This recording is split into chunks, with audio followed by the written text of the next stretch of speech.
What's your name and what's your son's name? My name is Sarah. My son is Oliver. Describe Oliver in detail and how autism has affected yours and his life. Oliver is his own person. He has his own wants, he has his own needs, and he's very specific about what those things are. He likes to have fun, he likes to be adventurous, and he really has no qualms about trying something new. How old is he? He's 5. How old was he when you found out he had autism? A little over 2. Where did you go to find help? Help was kind of presented to us. He was going to a special preschool for kids with communication delays because he's deaf. And the kids that he went to school with were autistic, and the teachers and staff were noticing some signs in Oliver and kind of brought it to our attention. So you brought him into early intervention. How old was he when you first started school?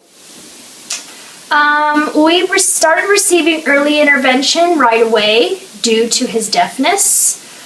At the age of 2, our caseworker, Colleen, had mentioned a school for communication delayed kids and thought it would be a good idea to enroll Oliver to maybe also get him some social interaction. So he's been going to preschool since he was 2. Are there any books, videos, or websites that helped you and your child? I watched the Temple Grandin movie with Claire Danes, and it kind of gave me a lot of insight into the way Oliver's brain works and the way he thinks. I also go on the internet and research different websites regarding autism and sensory processing, which is also an issue of Oliver's. There's a website forum that you go to regularly. What's that called? On Facebook, I'm a member of a group called Sensory Processing Disorder Parent Support, and a lot of the parents on there, their kids with sensory processing issues also have some form of autism. Is sensory processing disorder the same as autism? It could be categorized as on the Asperger's end of it, very smart, highly technical kids who just are very specific and very sensitive to their surroundings. Describe a meltdown for me, if you could, about what Oliver does during it. As described by his occupational therapist, Oliver has a very low excitement threshold. So whereas a typical 5-year-old would get excited after playing for an hour, Oliver gets excited after playing for about 5 minutes.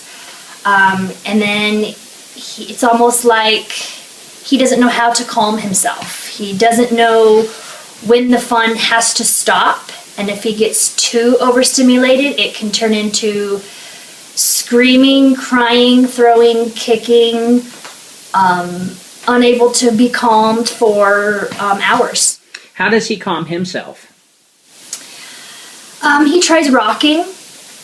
If that doesn't work, he'll go in his room where it's dark.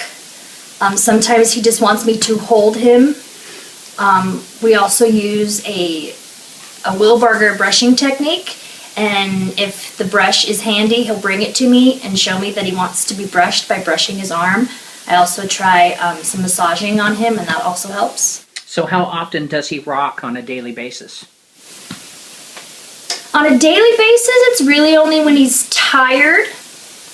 But when the meltdowns start, if I don't catch them in time, he will rock for hours. So you described some techniques as to how you calm him down. Are there any others that you use? I put Epsom salt in his bath every night, and I massage him with a lavender scented lotion after his bath to kind of keep him calm to prepare for bed. What kind of toys does he play with? That varies from day to day. He doesn't play typically with toys the way they should be played with. He likes hangers, he likes mirrors, he likes fans. He likes stuffed animals because of the texture. He's very texture oriented, so the toy has to fit certain criteria for him. Have you changed Oliver's food diet? And if you have, what have you done? We've put him on a gluten-free diet. At first, it was for the autism. We read studies that gluten can kind of fog the brain. But we also noticed after we started him on it that his digestive issues seemed to subside, where he wasn't having such distended tummy aches that lasted for hours. What other kinds of foods are you feeding him? He likes yogurt. He likes oatmeal. He loves bananas. But he's also very picky. He doesn't chew. He doesn't like crunchy foods. So anything that has to be chewed fully, I have to mush up into smaller bites for him. So can you describe more about how he doesn't chew food? Okay, French fries. Even though they're soft, he won't take a bite and chew them. He will lick the salt off and then give the French fry back. Chips are the same way. He will put them in his mouth, but when it comes to actually chewing the food to grind it up, he won't. If he accidentally bites a piece of chip off while he's licking the flavor off of it, he'll spit it back out. Really, the only food he does chew is bananas. And I think that's because it's already so mushy when you bite it. He doesn't have to feel the sensation of the chewing part. Have you worked with occupational therapists for his chewing? We are. He started with an occupational therapist once a week at his preschool. We now try to get him to see her at least once a week for about an hour. She's also a specialist in sensory processing, so she's helping to kind of desensitize the things that he would find irritable or uncomfortable to see if it is a texture thing, if it is a teeth thing, or if maybe just because his hearing is down, his taste is so heightened that he's too particular. Are there any other places you take Oliver for help with his autism or his sensory processing disorder or his occupational disorders? There is a teacher that worked with him in preschool who will also be working at the school that he goes to, that he'll be starting in the fall for kindergarten. She works with a lot of special needs children outside of school, and we get him enrolled with her during vacations and breaks so that he can keep his routine going. And she's very good, very patient, at working at his skill level to build up where he needs to be. What advice would you give parents who are just learning about autism and perhaps the fact that their child might have autism or Asperger's? It's not your fault. Remember to take time for yourself, because focusing 100% on your child and not taking that 5 minutes by yourself can actually make things worse. Can you describe in more detail as to why you think it's not their fault? It's nothing you did. I mean, I had a totally normal pregnancy. I didn't take medicine. I didn't take drugs. I didn't drink. I didn't smoke. I didn't eat bad, unhealthy food. I pretty much ate salad the whole time. And I was totally healthy. So there was nothing that I could have done differently to create the person that I created. So I know for a fact that nothing I did caused it. What other advice would you give to parents at this stage?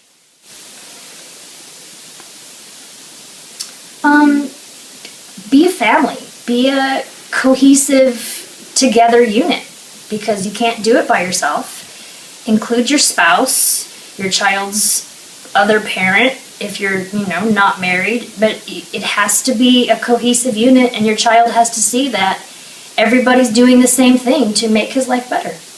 One last question, and thanks for your time. A lot of autistic and children with Asperger's have problems sleeping.